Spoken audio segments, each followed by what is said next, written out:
آگے کیا فرمایا؟ ربنا انک من تدخل النار، اے ہمارے پروردگار بے شک تو جس کو داخل کر دے آگ کے اندر یعنی جہنم کے اندر، فقد اخزیتا، پس تحقیق تو نے اس کو رسوا کر دیا۔ ظاہری بات ہے سب سے بڑی ذلت اور رسوائی آج انسان سمجھتا ہے نا کہ دنیا میں ذلیل نہ ہوں، میں رسوا نہ ہوں، میں شرمندہ نہ ہوں، میں خوار نہ ہوں، تو میں یہ تو عارضی ہے۔ دنیا کی شرمندگی سے بچتا ہے، یہ تو عارضی ہے بھائی، یہ چند لمحات ہیں، ایسے گزر جائیں گے۔ لاکھوں کروڑوں اربوں خربوں لوگ گزر گئے، وہ ذلت اور رسوائی بھی گزار گئے، عزتیں بھی گزار گئے۔ یہ ہمیشہ رہنے والی نہیں ہے۔ بعض اوقات انسان ذلت اور رسوائی سے بچنے کے لیے جھوٹ بھی بولتا ہے، بڑے بڑے قدم اٹھاتا ہے۔ فرمایا حقیقی ذلت اور رسوائی تو قیامت والی ہے نا، جو کبھی نہ ختم ہوگی، جو ساری انسانیت کے سامنے ہوگی، انبیاء کے سامنے ہوگی، ہے وہ حقیقی ذلت اور رسوائی تو وہ ہے۔ فرمایا جس کو تو نے جہنم کے اندر داخل کر دیا ہے ہمارے پروردگار، تو نے اسے ذلیل اور رسوا کر دیا۔ اس قیامت والی ذلت اور رسوائی سے کوئی نہیں ڈرتا۔ یہاں ہم دھوکہ کریں گے، فرار کریں گے، چوری کریں گے، کسی کا حق کھائیں گے، عبادت نہیں کریں گے، خدا کے احکامات کو توڑیں گے، یہاں ہم یہ سب کچھ کریں گے تو قیامت کی ذلت اور رسوائی تو پھر مقدر ہوگی نا۔ وہ قیامت والے پھر ذلیل ہونا پڑے گا، پھر رسوا ہونا پڑے گا۔ فرمایا جہنمی جہنم کے اندر جائیں گے، وَهُمْ يَصْطَرِخُونَ فِيهَا، چیخیں گے، چلائیں گے۔ اللہ فرماتے ہیں لَهُمْ فِيهَا زَفِيرٌ وَشَهِيقٌ، فرمایا ان کے لیے کیا ہوگا؟ آوازیں ہوں گی گدے کی۔ زفیر گدے کی اس آواز کو کہتے ہیں جو پہلے بلند ہوتی ہے، شہیق گدے کی اس آواز کو کہتے ہیں جو بعد میں پست ہو جاتی ہے۔ پہلے بہت بلند آواز سے گدا چیختا ہے، پھر آہستہ آہستہ۔ زفیر وہ پہلی آواز، شہیق وہ بعد پست والی آواز۔ یہ جہنمیوں کی نشانی ہے، یہ ہے ذلت اور رسوائی۔ رب تعالیٰ ہر مسلمان کو قیامت کی ذلت اور رسوائی سے حفاظت فرمائے۔ اللہ نے فرمایا یہ اللہ والے، یہ عقل مند لوگ کون ہیں؟ یہ دعائیں کرتے ہیں۔ کبھی دعا کی ہے اے اللہ ہمیں قیامت کی رسوائی سے بچا لے، اے اللہ جہنم کے عذاب سے بچا لے۔ دنیا میں تو دعا کرتے ہیں نا، یا اللہ بلا اوقات آ گیا ہے، یا اللہ عزت رکھ دی، اے اللہ پاک ہماری عزت کا خیال رکھیں، اے اللہ تو سب کو جانتا ہے، سب کچھ تیرے علم میں، تیری قدرت طاقت میں ہے، اے اللہ ہماری عزتوں کا خیال رکھیں۔ لیکن کبھی یہ بھی سوچا، یہ بھی دعا کی، عقل والے تو وہ ہیں جو آخرت کے لیے سب کچھ مانگتے ہیں۔ اے اللہ تو بچا لے ہم کو جہنم کے عذاب سے، جسے تو نے جہنم کے عذاب کے داخل کر دیا نا، فرمایا وہ ذلیل اور رسوا ہے، وہ ذلت اور رسوائی میں جائے گا۔ بہرحال آگے کیا فرمایا؟ وَمَا لِلظَّالِمِينَ مِنْ أَنصَارٍ، اور نہیں ہوگا ظالموں کے لیے کوئی مددگار۔ ظاہری بات ہے مشرک کافر بے ایمانوں کے لیے کوئی مددگار نہیں ہوگا قیامت والے دن۔ شفاعت ایمان والوں کے حق میں ہوگی۔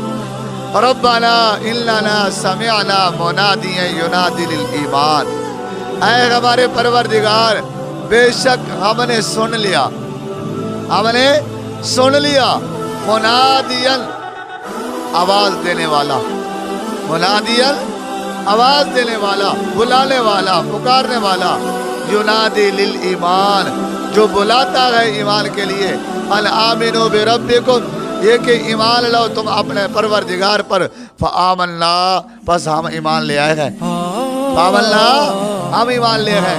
اللہ فرماتے ہیں یہ ہے عقل والے۔ دنیا عقل والی پتہ نہیں کن کو سمجھتی ہے کہ عقل مند دانا لوگ کون ہیں، سمجھدار کون ہیں؟ فرمایا حقیقی سمجھدار تو یہ لوگ ہیں جو اپنی آخرت کو سوچتے ہیں۔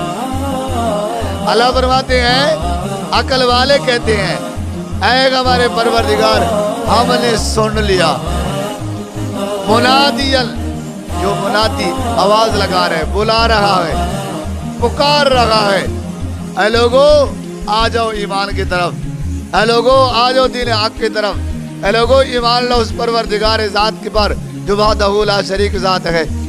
تو یہ بعد میں کیا کہتے ہیں؟ اے اللہ فآمنا ہم ایمان لے آئے ہیں،